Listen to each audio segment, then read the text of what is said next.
Memasuki bulan Oktober masih bersama dengan Timothy Athanasios, masih di Double Dose, masih membangun spiritualitas sehari-hari di tengah dunia bergerak terlalu sibuk ini.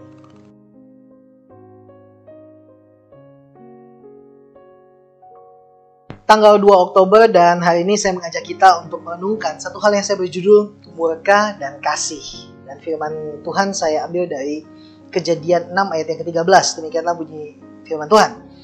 Berfirmanlah Allah kepada Nuh, aku telah memutuskan untuk mengakhiri hidup segala makhluk, sebab bumi telah penuh dengan kekerasan oleh mereka. Jadi aku akan memusnahkan mereka bersama-sama dengan bumi. Nah, singkat cerita, manusia sudah terlalu jahat dan Allah bertekad untuk memusnahkan bumi manusia, namun mengasihani Nuh dan keluarganya. Pertanyaannya adalah, lalu apakah Allah jahat ketika ia melakukannya? Alkitab mengindikasikan bahwa Allah memberikan jangka waktu yang panjang bagi manusia untuk bertobat. Para sejarawan Biblika mengatakan bahwa kurang lebih diperlukan waktu 55 sampai 75 tahun bagi Nuh untuk membangun bahteranya. Namun orang-orang tidak juga berbalik dari kejahatan mereka.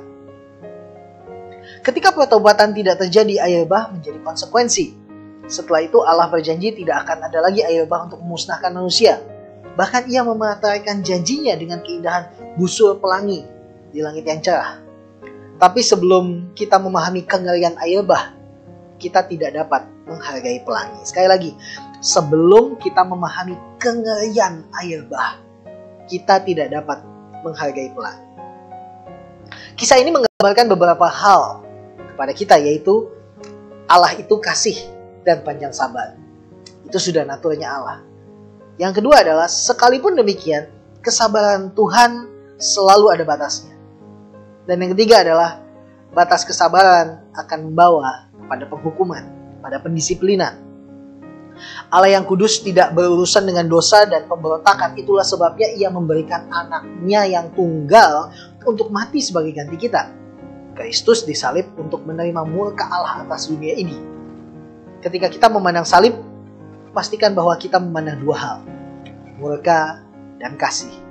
Dan sebelum kita memahami murka Allah, kita tidak dapat memahami kasihnya. Pandanglah pada salib, lihatlah pada Yesus ketika Yesus menaruh dirinya di antara dua pihak. Pihak masyarakat yang marah dan pihak Allah yang murka.